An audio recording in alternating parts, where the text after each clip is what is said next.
আসসালামু আলাইকুম। আশা করি সবাই অনেক ভালো আছেন। আজকে একটা খুবই সুন্দর ইন্টারেস্টিং একটা ভিডিও নিয়ে আসছি।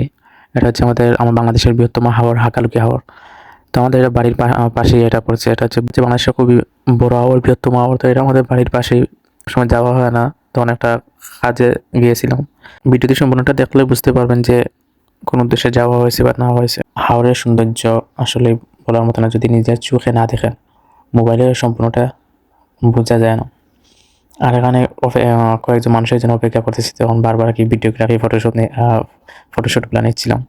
তো গাছের আড়াল থেকে সূর্যের ঝিকিঝিকি এগুলো কি দেখা খুবই ভালো লাগছিল। তো ভিডিওগ্রাফি করে নিয়েছিলাম। ভাবছিলাম যে একটা পেজে আপলোড দিব তার জন্য আর কি। এখন খুবই সকাল। আমাদের এলাকার অনেক মানুষ আছেন যারা হাওড় অঞ্চলে যাওয়ার পরে কৃষিখাতের উদ্দেশ্যে আর কি রওনা দেন।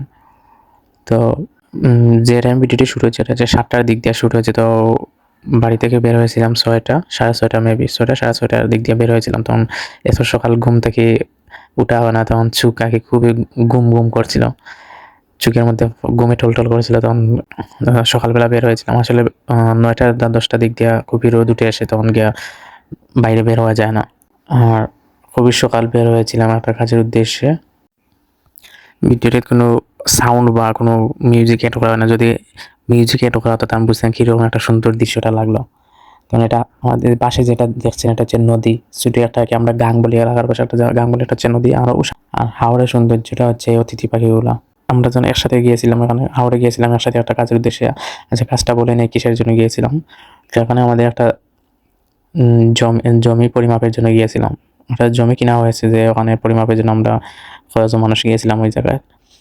জমি মরিকে নিয়ে আর কি সাথে নিয়ে গিয়েছিলাম। তো অনেক দূর আমাদের বাড়ি থেকে আর কি, যে জায়গায় জমিটা কিনেছে অনেক দূরে। তখন হাঁটতে হাঁটতে আর কি পায়ে খুব ব্যথা হয়েছে, তখন যাওয়া আওয়া দুই দিক দিয়ে। কোনো কিছু করার নাই, যেতে হবে। এখন নিজের কাজের জন্য নিজেকে যেতে হবে। হাওড়ে প্রায় 6 বছর বা 8 বছর পর আর কি গিয়েছিলাম। আর অনেক আগে ছোটো থাকতে গিয়েছিলাম এগুলো।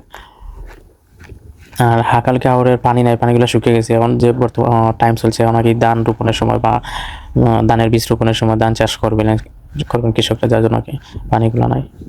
আর না হলে পানির সময় এটা দেখলে কি আসলে খুবই সুন্দর লাগে। পানির সময় এটা সম্পূর্ণটা পানিতে পরিপূর্ণ থাকে, যার জন্য দেখতে খুবই সুন্দর লাগে। হাওরের একক সময় একটা সৌন্দর্য, যেমন এখন যে সৌন্দর্যটা উপভোগ করবেন না, পানির সময় সে সৌন্দর্যটা থাকবে না। আর পানির সময় যেটা দেখতে পাবেন না, এটা এই সময় থাকবে না আগে। দুইটা আলাদা, সম্পূর্ণ আলাদা সময়। আর আরেকটা সময় যখন ধানগুলো বড় হয়ে যায় বা ধান পাকার সময় হয়ে যায়, তখন সবুজ, চারিদিকে সবুজ থাকে, সবুজ সোনালি থাকে। হাওড়েগুলো দেখতে অনেক ভালো লাগে আর কি। যখন আমাদের খুব মন খারাপ থাকবে বা যখন আর কি কাজের খুবই প্রেশার, ক্লান্ত লাগবে, তখন এরকম একটা পরিবেশে এসে জুড়ে নিঃশ্বাস নিলে শান্তি, প্রশান্তি, ওটাই একই শান্তি আর কি, পরিবেশের মাঝে মিশে থাকা। তো আমাদের হাকালুকি হাওরের সৌন্দর্য উপভোগ করতে হলে যদি কোনো জায়গা দিয়ে আসতে হয়, তাহলে যেমন সিলেট থেকে আসতে হলে সিলেট থেকে আমাদের কুলাউড়া রেলওয়ে আছে, কুলাউড়া রেলওয়ে থেকে সিএনজি একটা রিজার্ভ নিয়ে চলে আসবে কুলাউড়া বা ওদিক দিয়ে চলে আসবে। তো আমাদের কেউ আসতে চাইলে ঢাকা থেকে ডাইরেক্ট আমাদের কুলাউড়া রেলওয়ে আসে। কুলাউড়াতে ডাইরেক্ট ট্রেন আছে, ট্রেনে আসে। এখান থেকে একটা গাড়ি রিজার্ভ করে এখানে চলে আসবেন। হাকালুকি হাওর বললেই হবে।